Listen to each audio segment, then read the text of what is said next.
Big pass அப்படின்னு எடுத்துக்கிட்டாலும் இது வந்து ஒருத்தவங்களுடைய வாழ்க்கையை வாழ்ற ஒரு நிகழ்வு அப்படின்னாலும் அதில் நிறைய ஈவெண்ட்டுகள் நடக்கும். அந்த ஈவெண்ட்டுகளை தொகுத்து வழங்கும் ஒரு தொகுப்பாளரை எப்போதுமே பிக் பாஸ் டீம் வந்து குறி வைக்குங்க.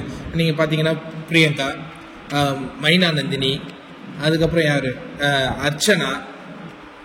இந்த அர்ச்சனா சீசன் 7 அர்ச்சனாவும் சொல்லலாம், சீசன் 4 அர்ச்சனாவும் சொல்லலாம். இவங்கெல்லாம் வந்து அந்த தொகுப்பாளினி அந்த கேட்டகரியில் வருவாங்க. ராஜு, இந்த மாதிரி நிறைய ஆட்கள் நீங்கள் பார்த்துருக்கலாம். இந்த முறை பிக் பாஸ் குறி வைக்கிற போட்டியாளர் யாருன்னா மாகாபா ஆனந்த். மாகாபா ஆனந்தை பொறுத்த வரைக்கும் இவர் நல்ல புகழ்பெற்ற ஒரு நபர் தான் விஜய் டிவியில். இன்னொரு நிகழ்வு என்னன்னா, இவர் கூட ஹீரோவாலாம் நடிச்சிருக்காரு. அதனால திரைத்துறைக்கு ஒரு கம்பேக்கா இந்த பிக் பாஸ் இருக்கும் அப்படின்னு அவர் நம்பலாம். ஆனால் மாகாபா ஆனந்த் வருகிறாருன்னு நிறைய முறை நம்ம சொல்லி கேட்டிருக்கோம். இந்த பிருத்திவிராஜ், பப்ளு பிருத்திவிராஜும் அடிக்கடி வராருன்னு சொல்லுவாங்க. ஆனால் இன்னும் வந்த பாடு இல்லை.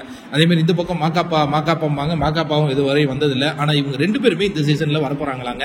பப்ளு பிருத்திவிராஜும் இந்த பக்கம் மாகாப்பா ஆனந்தும். அதற்கு அடுத்ததாக பார்த்தீங்கன்னா இந்த பாரதி கண்ணம்மாவில் சீரியலில் நடித்த இந்த ரோஷினி பிரியா, அவங்களையும் பயங்கரமான முறையில் பிக் பாஸ் டீம் எதிர்பார்த்துக்கிட்டே இருந்தது. ஆனால் அவங்க குக்கு வித் கோமாளிக்கு போயிட்டு அவங்க ஒன்றும் பெரிய அளவில் ஷைன் ஆகலை. என்ன நடக்க போகுதுன்னு பொறுத்து இருந்து பார்ப்போம். உங்களில் எத்தனை பேருக்கு மாகாப்பா ஆனந்த் பிடிக்கும்? ஜெனரலாகவே சில பேருக்கு பிடிக்கும் இல்லையா? பிரியங்கா சில பேருக்கு ஜெனரலாகவே பிடிக்கும். பிக் பாஸ் போயிட்டு வந்து நீங்கள் அந்த நிகழ்வுலாம் பார்த்துருப்பீங்க. அதுமாதிரி எனக்கு உண்மையாலே மாகாப்பா ஆனந்த் பிடிக்கும். பிக் பாஸில் வந்தாருன்னா இதெல்லாம் பண்ணுவார், நான் ரொம்ப என்டர்டெய்னிங்காக இருப்பேன் அப்படின்னு யாரெல்லாம் சொல்கிறீங்க அப்படிங்கிறத கமெண்ட்டில் சொல்லுங்கள். பிக் பாஸ் மொத்தமான எல்லா அப்டேட்டுகளும் நீங்கள் உடனுக்குடன் தெரிஞ்சுக்கல நம்ம சேனலை சப்ஸ்கிரைப் பண்ணி வச்சுக்க நண்பர்களே. இந்த வீடியோ உங்களுக்கு பிடிச்சா லைக் பண்ணுங்கள், ஷேர் பண்ணுங்கள். தொடர் அப்டேட்டுகளுக்கு காத்திருங்கள். மீண்டும் ஒரு அற்புதமான வீடியோவில் உங்களுக்கு சந்திக்கிறேன்.